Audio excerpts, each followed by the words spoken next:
말씀은 두 번 안수하신 이유라는 제목으로 말씀을 함께 살펴보겠습니다.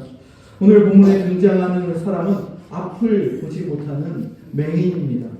이 사람은 아마도 날 때부터 선천적으로 앞을 볼 수 없는 시각 장애인이었을 것입니다.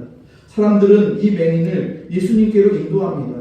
맹인을 예수님께로 인도하는 사람들의 마음은 예수님께서 이 맹인을 위해서 안수해 주시고 그 병을 고쳐 주시기를 바라는 마음으로 그 병자를 예수님께 데려간 것이죠. 예수님은 사람들이 기대했던 대로 이 맹인을 위해 기도해 주시고 또 안수해 주시고 고쳐 주셨습니다. 그러나 사람들이 원하는 방식대로가 아니라 예수님의 방식대로 고쳐 주셨습니다. 우리는 이 점을 주목하고 이 점을 깨달아야 합니다. 우리의 생각이나 우리의 방식이 아니라 하나님의 방식, 하나님의 방법대로 고쳐주셨음을 깨달아야 합니다. 여러분, 우리들 교회에서 봉사하고 사역 역시 마찬가지예요. 내 방식, 내 생각이 아니라 하나님의 방법, 하나님의 뜻대로 우리는 사역하고 또 교회를 그렇게 움직여 나가야 하는 것이죠. 오늘 말씀 속에서도 예수님은 사람들이 원하는 방식이 아니라 예수님께서 원하시는 방법으로 이 맹인을 고쳐주셨습니다. 사람들은 예수님께서 이 맹인을 눈뜨게 하는 이 놀라운 광경, 이 기적을 직접 목격하고 싶었을 겁니다. 그런데 예수님께서는 사람들을 의도적으로 피하셨습니다.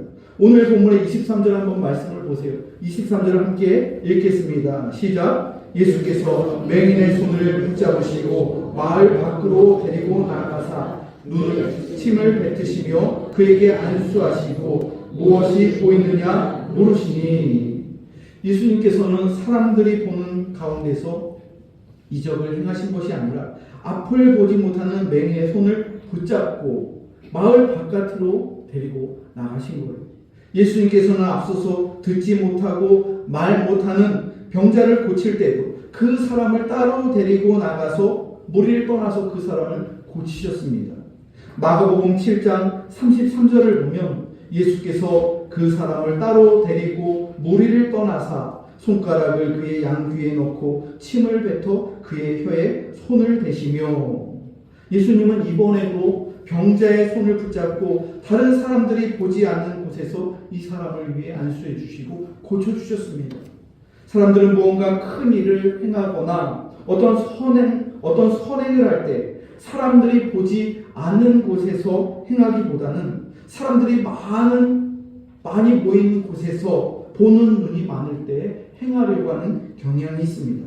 그래서 다른 사람들로부터 인정을 받으며 다른 사람들로부터 칭찬받기를 원하는 것입니다. 그러나 예수님께서는 사람들의 칭찬을 의식하지 않았다는 거예요. 예수님께서는 사람들을 의식하지 않으셨습니다. 오직 하나님만을 의식하며 자신 앞에 있는 이 불쌍한 병자를 바라보신 거예요. 여러분들은 어떻습니까? 하나님을 의식하십니까? 아니면 주변에 사람들이 더 의식됩니까? 때로는 사람들을 더 신경 쓸 때가 많이 있어요. 주변의 사람들이 칭찬해주면 어깨가 으쓱해집니다. 그런데 주변의 사람들의 평가가 좋지 않으면 시험에 들 때도 있고 굉장히 침체에 빠질 때도 있어요. 그러나 성숙한 성도일수록 사람들을 의식하지 않는다는 거예요. 오직 나를 지켜보시는 하나님의 그 보이지 않는 시선을 더 의식하는 것이죠. 예수님은 코람데오 하나님 앞에서, 하나님 존전 앞에서의 신앙을 가장 중요하게 여기셨습니다. 여러분, 오늘날 많은 정치인들이 보여주기식 행사를 종종 하지요. 일부 언론들은 이러한 위선적인 정치인들의 이러한 모습을 서민 코스프레, 서민 체험이라고 그렇게 비판도 합니다. 여러분, 오늘날의 세상 풍조가 그렇다는 거예요. 남들에게 있어 보이려고 합니다. 과시하려고 합니다. 그러나 우리 예수님께서는 있어 보이려고 하지 않았다는 거예요. 있는 모습 그대로 사람들이 있든지 없든지 하나님 앞에서 언제나 온전하셨습니다. 오히려 사람들이 보지 않는 곳에서 홀로 계실 때 그때를 더 하나님 앞에 그렇게 진실하게 나아갔다는 것이죠. 여러분, 우리 공복교회 성도들 역시도 제가 볼 때 남들이 보지 않는 곳에서 더 하나님을 의지하는 분들이 참 많이 계세요. 평일에도 우리 교회 예배당에 와서 조용히, 아무도 보는 사람 없지만 조용히 와서 기도하고 돌아가시는 분들이 많아요. 또 조용히 와서 주방 봉사를 하고 주일을 준비하는 분들이 많이 계세요. 사람들이 보든지 보지 않든지 오히려 보지 않는 곳에서 그렇게 기도하고 그렇게 주님 앞에 나아가는 귀한 성도들이 많이 있다는 것이죠. 마태복음 6장 1절 말씀을 보면 사람에게 보이려고 그들 앞에서 너희 의를 행하지 않도록 주의하라. 그리하지 아니하면 하늘에 계신 너희 아버지께 상을 받지 못하느니라. 또 마태복음 6장 3절로 4절에서도 너는 구제할 때 오른손이 하는 것을 왼손이 모르게 하여 내 구제함을 은밀하게 하라. 은밀한 중에 보시는 너희 아버지께서 갚으시리라. 또한 마태복음 6장 6절에서 너는 기도할 때 내 골방에 들어가 문을 닫고 은밀한 중에 계신 내 아버지께 기도하라. 은밀한 중에 보시는 내 아버지께서 갚으시리라. 여러분, 우리 그리스도인들은 사람들이 보지 않는 곳에서 더욱 헌신해야 합니다. 주님과의 깊은 만남은 사람들이 보는 가운데서 일어나는 것이 아니라는 거예요. 무대 위에서 일어나는 것이 아니라는 거예요. 카메라, 플래시, 세례가 터질 때 일어나는 것이 아니라는 거예요. 사람들이 보는 앞에서 거룩하게 찬양하고 사람들이 보는 앞에서 거룩하게 그럴듯하게 은혜롭게 간증하고 사람들이 보는 앞에서 선행을 할 때 사람들이 보는 가운데 주님을 만나는 것이 아니라는 거예요. 기독교는 사람들이 보지 않는 곳에서 역사하는 종교임을 믿으시기 바랍니다. 우리가 믿는 기독교는 하나님과의 1대1의 관계 속에서 역사하는 만남의 종교입니다. 사람들 앞에서 드러나며 과시하며 많은 사람들이 지켜볼 때 인정받는 것이 아니라 아무도 보는 이 없을 때 예수님과 깊이 1대1로 만나는 거예요. 조용히 기도하는 가운데 나의 손을 붙잡으시며 나의 상한 마음을 만져주시는 예수님을 만날 때 기적이 일어나고 역사가 일어나는 것이죠. 예수님과 1대1로 마주하게 된 이 맹인은 예수님의 안수를 통해서 눈을 뜨게 됩니다. 그런데 이 치유사역에 특이한 점 한 가지가 있습니다. 2번에 걸쳐서 치유가 이루어진 거예요. 예수님께서는 맹인의 눈에 침을 뱉고 안수하셨습니다. 그러나 맹인의 눈이 온전히 낫지는 않았습니다. 처음에 안수하고 만져주셨을 때 무언가 보지만 희미하게 볼 수밖에 없었어요. 그래서 예수님께서 다시 한번 안수하시자 맹인의 눈이 밝아져서 모든 만물을 밝히 보게 되었다고 오늘 본문은 증언하고 있습니다. 예수님의 다른 치유 사건을 보면 단번에 고치신 경우가 대부분이에요. 걷지 못하는 사람도 단번에 고치셨고 이전에 맹인도 단번에 고쳐주셨습니다. 나병 환자도 단번에 고쳐주셨습니다. 때로는 병자의 몸에 손을 대셔서 안수 기도하며 고쳐주시기도 했지만 손을 전혀 대지 않고도 그렇게 낫게 하셨어요. 심지어 죽은 나사로를 살릴 때에도 터치하지 않고 그냥 말씀으로만 나사로야 일어나라. 무덤 속으로 들어가지도 않고 바깥에서 나사로야 일어나라. 그렇게 말씀하셨더니 그 죽은 나사로가 일어나서 살아났습니다. 백부장의 종을 치유할 때도 그 환자의 집에 백부장의 집에 가지도 않고 내 믿음대로 내 사람이 낫게 될 것이다. 그렇게 선포만 하셨어요. 모든 기적들이 다 단번에 이루어진 거예요. 그런데 오늘 본문의 이 맹인은 2번에 걸쳐서 안수해 주시고 2번에 걸쳐서 치유하신 거예요. 왜 2번이나 거치는 이 과정이 필요했을까요? 모든 예수님의 기적은 단번에 이루어졌어요. 그냥 99.9% 다 한 번에 고쳐주신 거예요. 근데 오늘은 2번이나 걸리는 거예요. 왜 그랬을까요? 예수님의 능력이 약해져서 그런 걸까요? 예수님이 기도를 좀 덜해서 소위 예수님의 그 영빨이 떨어져서 2번이나 이렇게 안수해서 고쳐준 걸까요? 그렇지 않다는 거예요. 맹인을 2번에 걸쳐서 치유하신 데는 분명한 예수님의 의도가 있었던 거예요.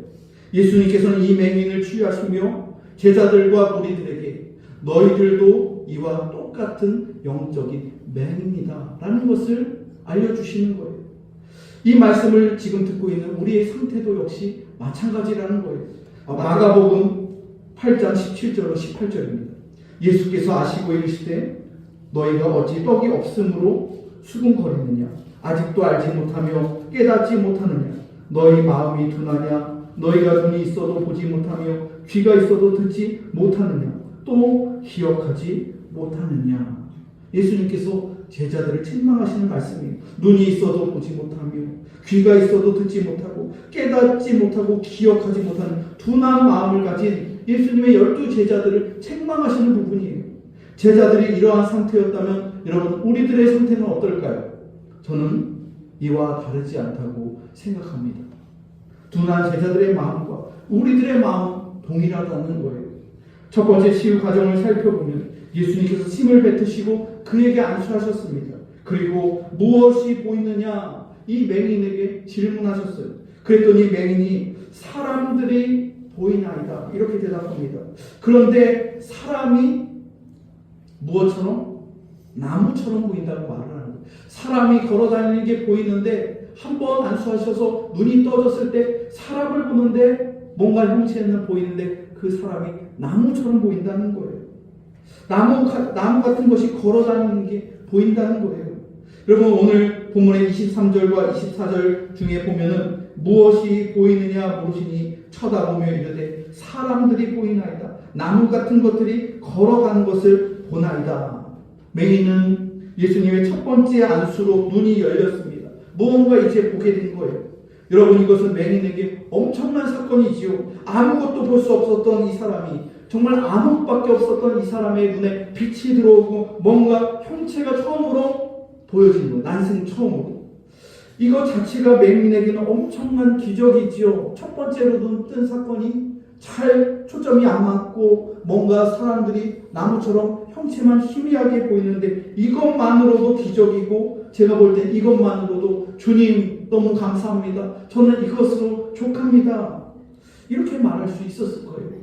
여러분 우리들의 상태가 바로 첫 번째 치유 단계에 머물러 있는 맹인과 비슷하다는 거예요. 우리들은 무언가 좀 본다고 생각합니다. 우리들은 좀 뭔가 안다고 그렇게 생각합니다. 우리들은 복음을 통해서 예수님을 알게 되었습니다. 예수님을 만났습니다. 그러나 많은 사람들이 이 첫 번째 치유 단계에만 오랫동안 머물러 있는 분들이 있다는 거예요. 무언가를 보지만 온전히 보지 못함을 우리들은 깨닫지 못하고 있는 거예요. 내가 안다고 생각하는데 그 알미, 온전한 알미 아니라는 거예요. 우리들은 아직도 부족하고요. 아직도 멀었다는 거예요. 그런데 뭘 좀 안다고 교만해진 사람들이 있다는 거예요. 그게 전부라고 생각하는 거예요. 뚜렷하게 알지 못하는데 희미한 것 같고 그게 옳다고 주장하는 사람들이 있다는 것이죠. 여러분 저도 말씀을 묵상하면 또 하나님의 말씀을 준비하고 선포하면 저 역시도 무언가를 깨닫는다고 생각하지만 아직도 어두운 부분들이 너무나도 많이 있어요. 주님께서 성령으로 비춰주셔야만 그때 조금 그 말씀을 깨닫고 그 깨달은 말씀까지만 여러분들에게 증거할 수 있는 거예요. 성경을 어떻게 다 할 수 있을까요? 목사 역시도 마찬가지예요. 기도하면서 연구하면서 실험하면서 하나님이 알려주시는 부분까지 성령께서 계시하시고 감동하시고 비춰주신 부분까지 여러분들에게 증거할 수 있는 것이지 그 너머에 알려주지 않은 부분들 베일에 쌓여있는 부분들을 여러분들에게 안다고 그렇게 선포할 수 없는 것이죠. 여러분 인간의 지혜가 얼마나 무지합니까? 사람들이 무언가 많이 안다고 착각하지만 아직까지 밝혀지지 않은 이 우주의 신비 그리고 지구의 신비가 얼마나 많이 있습니까? 여러분 이 모든 것을 아시는 분은 오직 전지전능하신 하나님 한 분밖에 없음을 우리는 믿어야 할 것입니다. 우리가 눈을 떠서 보는 것은 여전히 희미한 형체 일부이라는 거예요. 그래서 예수님은 이 맹인에게 다시 안수하신 거예요. 두 번째 안수하신 거예요. 오늘 본문의 25절입니다. 25절을 함께 읽겠습니다. 시작. 이에 그 눈에 다시 안수하시매 그가 주목하여 보더니 나아서 모든 것을 밝히 보는지라. 맹인은 예수님께로부터 다시 안수를 받았습니다. 주목하여 보니 모든 것이 밝히 보여 보여지게 되었다고 증언합니다. 뚜렷하게 보여지는 거예요. 뚜렷하게 온전히 깨끗하게 보여지게 된 것이죠. 예수님께서는 맹인을 두 번에 걸쳐서 고치신 이유는 우리들의 모습이 아직 첫 번째 단계에 안주하고 있다고 그렇게 말씀하시는 거예요. 너희들이 무언가 깨닫고 있고 안다고 생각하지만 아직 너희들은 온전히 보고 있는 것이 아니다. 주님께서는 현재의 신앙 상태에 만족하라고 하신 적이 없어요. 매일 깨우치라고 말씀하십니다. 성경을 읽어도 단 한 번 읽고 어떻게 모든 것을 깨달을 수 있겠어요? 다시 봐야 됩니다. 성경을 한 번 보고 두 번 보고 세 번 읽고 네 번 읽고 반복해서 읽고 또 읽어야 돼요. 거룩한 반복이라는 용어가 있어요. 따라해 볼까요? 거룩한 반복. 어떤 분들은 반복을 싫어하는 분들이 있어요. 왜? 목사님은 왜 했던 말을 또 하실까? 저런 설교, 저런 그런 흐름들을 들었는데 왜 또 저 말씀을 하실까? 반복을 싫어하는 일부의 성도들이 있습니다. 현대인들은 반복을 싫어하는 경향이 있어요. 지루해합니다. 그리고 반복하는 것을 귀찮아합니다. 하지만 여러분, 반복을 싫어하는 현대 그리스도인들은 그만큼 무지하다는 거예요. 깊이가 없다는 거예요. 성경을 잘 보세요. 성경 66권의 그 메시지는 다 거룩한 반복이에요. 비슷한 이야기들이 반복해서 계속 나오는 거예요. 마가복음에서도 오병이어 기적이 있은 이후에 왜 비슷한 기적이 칠병이어 기적이 왜 또 나오는 걸까요? 이게 반복이에요. 기적도 반복이라는 거예요. 사람들이 무지하니까, 사람들의 마음이 둔감해지니까 예수님께서 반복해서 알려주시는 거예요.